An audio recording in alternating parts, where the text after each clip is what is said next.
Running from 2005 to 2009, My Name Is Earl was a much loved programme.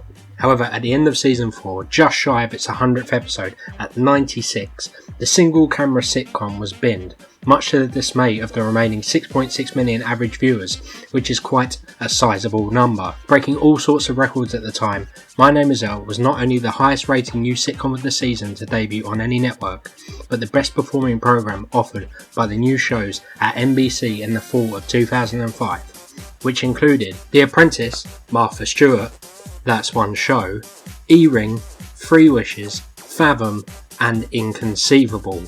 No, I've not heard of them either. Actually, none of those other shows went past their first season, and Inconceivable was dropped after just 2 episodes. 2 episodes? Okay. But My Name Is Earl was still the best new sitcom on any network, which is some achievement. Welcome to Where They Now Celebrity YouTube. Also check out our Twitter page over at www.twitter.com/WATN Celebrity to find out what your favourite celebrities are up to now and how shows would have ended. Make sure you subscribe and drop a like on this video if you like this concept, and leave a comment below on the next series you'd like us to cover. If this gets enough likes and subscriptions, we even plan to speak directly to the decision makers about their plans for cancelled series and have some actually lined up. Son of a bitch. No, not you, Jason Lee. Actually, no, not him either. Did you know the character Earl, you know, that one from the title, says the phrase son of a bitch once every episode? That is the sort of amazing facts you're going to be getting from Where Are They Now Celebrity. Well, My Name Is Earl. In case you don't know the storyline, I'll break it down for you in a short time. Let's say 30 seconds. Well, you know, Earl is not a very nice guy. He's a bit of a lowlife, you know, the type of guy, no job, drinks all day, lives in a trailer park. Well, that last one doesn't really make him a bad guy, but you know, you get the idea. Until one day when he buys a scratch card, and he does that thing, you know, that you do with a scratch card, you know, scratch, and wins $100,000, the jackpot. Ding ding ding, here's your story. But you know the story, or actually you don't, which is probably why you're listening to this. He walks out of the store, gets hit by a car, loses his ticket, watches it blow away, goes to the hospital, wife divorces him, he thinks karma's the cause, he writes a list of 259 items and he vows to tick them all off. Number 1, pick up litter. So he picks up his lost scratch card with the $100,000, gets the 100 grand, thinks karma's the cause of that, changes his ways. You know, that old story.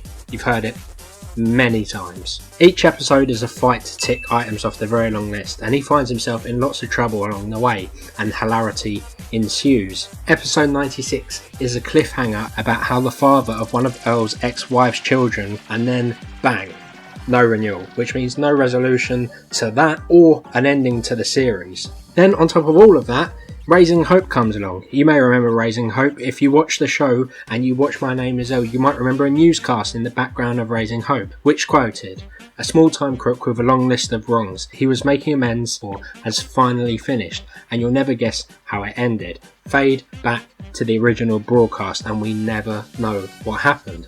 Or do we? Well, we do, because otherwise I wouldn't be doing this video. So how would that cliffhanger have been resolved, and what would the end been eventually? Well, actually, the show's creator, Greg Garcia, was bombarded with the same question. 6.6 million people at the end of the show's run was still a very large number, and the show had a fairly dedicated following, which rings true today, as it's still played on repeat again and again, and still pulls in good audiences. He said, "We never really got the chance to fully figure it out, but the talk in the writer's room was that Earl Jr.'s dad was going to be someone famous, like Dave Chappelle or Little John. Somebody that came to town on tour and Joy slept with, that's Earl's ex-wife. But when we got cancelled, we never had the chance to figure it out. I was worried about doing a cliffhanger, but I asked NBC if it was safe to do one at the end of the season, and they told me that it was. I guess it wasn't. I had always had an ending to Earl, and I'm sorry I didn't get the chance to see it happen. You've got a show about a guy with a list, so not seeing him finish it is a bummer, but the truth is he wasn't ever going to finish the list. The basic idea of the ending was that while he was stuck on a really hard list item, he was going to start to get frustrated that he was never going to finish it. Then he runs into someone who has a list of their own, and Earl was on it, and they needed to make up for something bad that they had done to Earl. He asked them where they got the idea of making a list, and they tell him that someone came to them with a list, and that person got the idea from somebody else. Earl eventually realises that his list has started a chain reaction of people with lists of their own, and that he's finally put more good into the world than bad. So at that point he was going to tear up his list and go and live his life, walk into the sunset, a free man with good karma. And now you know. Thank you for watching. Subscribe, drop a like on the video, and let me know what show you'd like to see next in the comments below. I've been Christian from Where Are They Now Celebrity. Why don't you follow us on Twitter by checking out the link in the description below, and you can follow me on all of my platforms as well. Those links are also in the description. Convenient. Thank you for watching.